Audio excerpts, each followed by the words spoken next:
Hello, YouTube. We haven't talked eating disorder for a while, so let's go there. Um, my weight, I won't talk specifics, but my weight goes up and down within the same 5 pound range now. And am I uncomfortable still in my body? Unfortunately, I have to say yes. Um, I'm okay with the waist up to here, the bottom half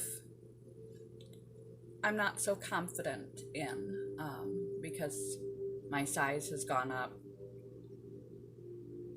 3 and depending on the pants 4 sizes since I was at my lower weight um, that I was at for several years. I kind of got accustomed to the way I looked, and that's a problem that can happen when you have an eating disorder.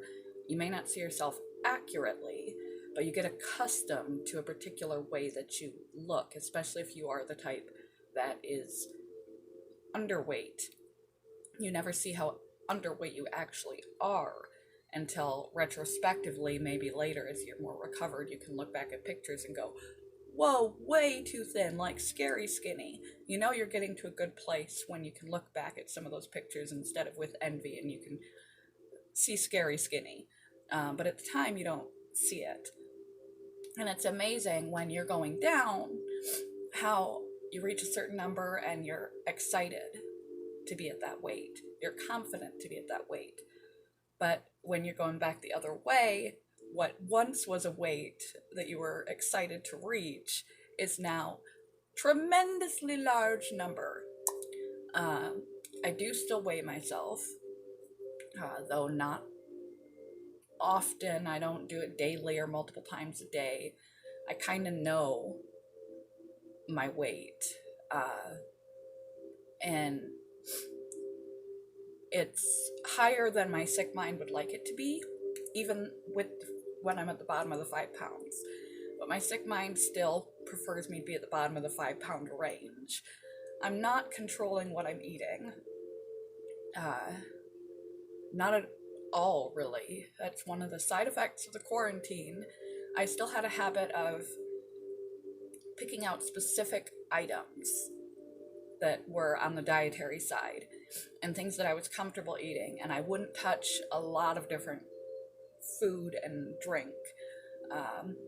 I still would say that I try to avoid drinking my calories if I can, though I do have protein drinks and stuff like that, which I wouldn't have had before. But by and large, I still try not to have whole milk and that kind of thing. I gotta break that habit. But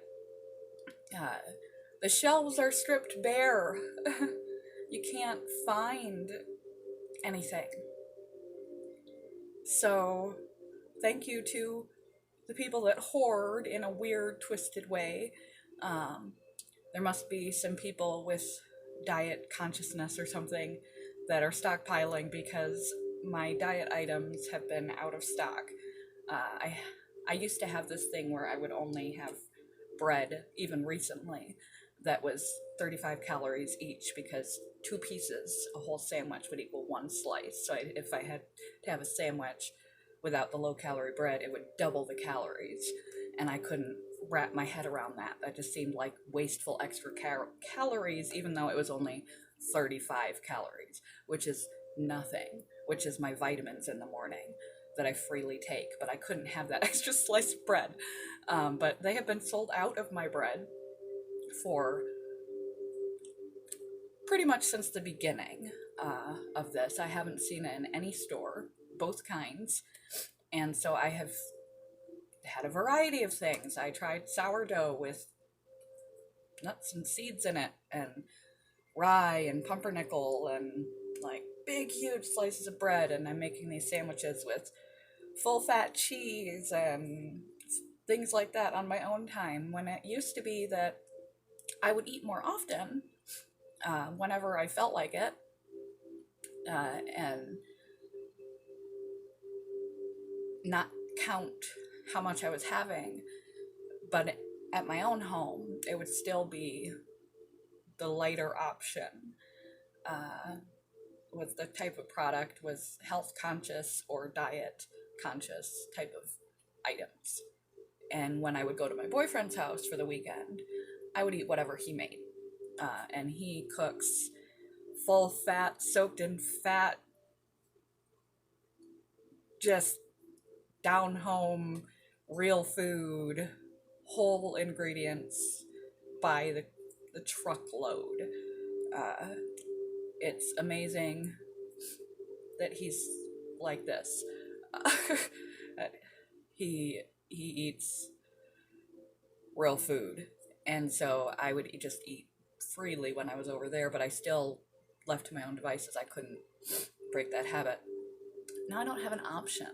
If I want to eat anything, I better get what groceries I can get. And so I've had to make compromises, simply supply and demand compromises. And so in my own time, I'm eating far more varied at my own house, far different products, different things, far more even than I used to. That there really isn't a rhythm or a pattern to my eating right now. And like I said, I have a 5 pound variance, which is fine. Women know, depending on when it is, we can go up and down a whole 5 pounds in a day. So when you're more ill, that 5 pound variance can make you freak out. But when you get more rational, you understand the concept of water retention and everything else. And moving up and down 5 pounds is practically invisible, by the way. So it also shows, I mentioned the 5 pound variance because A, relax about it, but B, that completely no holds barred eating multiple times a day, all sorts of full calorie things that I would never get before, up till this point, the last month. Full fat hot dogs. I had special hot dogs that were only 45 calories. I was still listening to my eating disorder. And now I kind of had that ripped off like a band-aid, and I don't have the option. So I was like, okay, I could get stinking hot dog for 45 for like 100 calories pop. Or I could have this awesome Gouda smoked cheese applewood bacon sausage. So I got the fancy, yummy option, instead of a familiar food. I went to the excessive food filled with cheese and everything else. And it was good. I have had mono for a long while now. And so for like 6 months, my exercise and activity,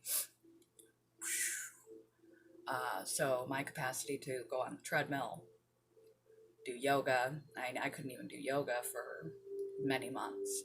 Now I do light yoga every day. And other than work, I'm laid out pretty much.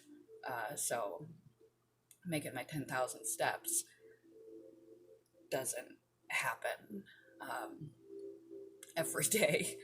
Until I get well, I'm not pushing myself. So complete dropping, and I haven't weight trained in a really long time. I'd like to get back to that because that's kind of, I want to be fit now. I want to be fit and healthy, not skinny. But I haven't been able to exercise, and I've been eating all manner of food whenever I feel like it, whenever I'm hungry, multiple times a day, not rarely ever, multiple times a day. And I am still within a 5 pound window back and forth. So when people that are too thin have this fear that when they let go completely, they're just going to continually get bigger and bigger and bigger and bigger and bigger, and their appetite's going to get bigger and bigger and bigger and bigger and bigger. And the freer they eat, that, it's just going to, numbers in, numbers out, it's going to match, and it's all going to calculate out to their weight, and they're consumed with numbers. And that they're just gonna go lose it, and they're gonna explode, exponentially bigger. And I can tell you by experimenting, whether I wanted to or not, that that's not the case. Complete lack of exercise, practically, and a complete upping of the type of food that I eat off of diet items, 7 days a week for a month now, and I'm still just varying within a 5 pound range. And so you reach a certain point where your body is stable again, where it's getting enough nutrition again, and you don't feel hunger beyond hunger.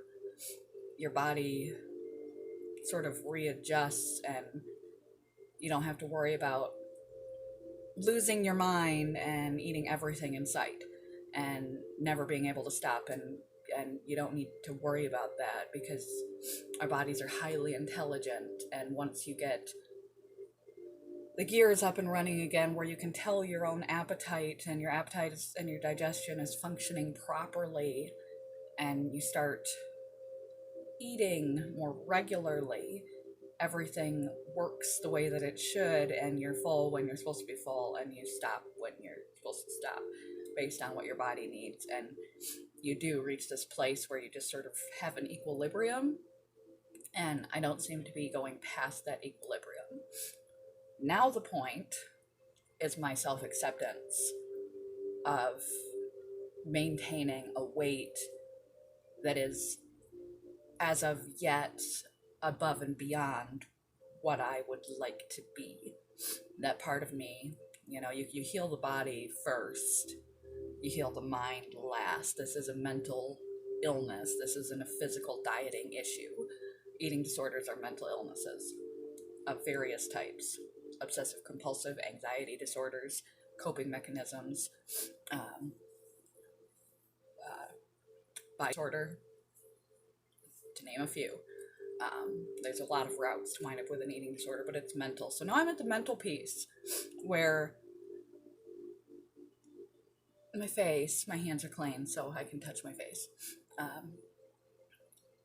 This, I have a hard time adjusting to. People's reactions.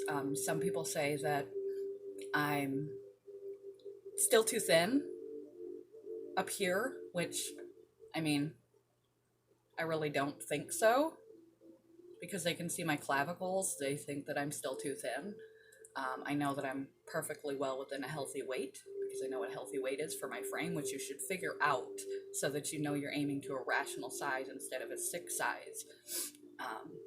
But I know I'm well within, in that whole 5 pound variance, I'm well within the healthy weight range for my height and my age. So look that one up, so you know you're aiming for the right place instead of too low. And my partner, I've been with for 8 years, who's far familiar with me being a toothpick, he says in person regularly, he's like, I can't see a difference. I can't see a difference. I can't see a difference. I really can't tell. You look pretty much the same as you've always looked, to me. And then last weekend, he found some pictures of a couple years ago, and he was like, if you want me to be completely honest, after looking at that, you look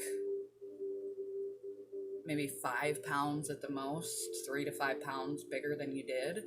Said, but you're still thin. Said, you still look thin to me. And if I didn't see those pictures, I wouldn't have been able to tell any difference. Said, and I still can barely tell any difference, even though I'm significantly bigger. So if you're concerned about ruining your relationship because you put on a little bit of weight, or you lose a little bit of weight, if you really do lose your partner over a body change, you're with the wrong partner. But the perception that we see of our body changing is a lot less than the perception that other people see. Even those that are closest to us, that know us from head to toe, don't see what you see when you put on a little bit of extra weight that you need to live and be healthy. And when you lose a little bit of extra weight that you need to live and be healthy, they don't notice. It's about being healthy. And really, you're not going to shock other people. And like I said, some people tell me that I'm still too thin. People comment. People say I look good. People say I look healthy. And I still have a hard time swallowing those comments, which are positive comments. But it's hard in our culture when it's so free to comment on a woman's body anyway. But I will get to that place at some point. I would like to stay right around where I'm at in this little 5-pound window, but I'm not doing anything to try to make that happen. I'm just seeing food, putting it in my face. And at this point, yoga is the only activity that I'm doing because I'm still not well. And I go to my job, which is very, very, very, very light right now because there's no one coming in because it's only essential workers. So there's very little work to do when we get there. So my activity level has, and it's going to stay that way, and we're just going to see what happens. And I trust my partner. Having his support has been a major help. Having someone that supports you and can reassure you is a major help. It doesn't have to be your partner, but having someone in your life that can give you a reality check is really important and doesn't run out of patience with your incessant questioning and fearfulness and insecurity about the dramatic changes in your body. But that's where I'm at with my recovery. I'm getting there. I hope you've all been doing well in quarantine. If you have a gym problem, you can't do that now. Take care of yourself. Be healthy. You need to be healthy now. You'd be dangerous to yourself to catch this, endangering your immune system to continue to behave badly. And trust me that the change is not that dramatic. You won't lose control no matter what you eat. You just need to accept yourself and eat freely. Every step you get closer, the more rational you become and the more life you have room for. So, love you guys. Bye, YouTube. Super long. Super long.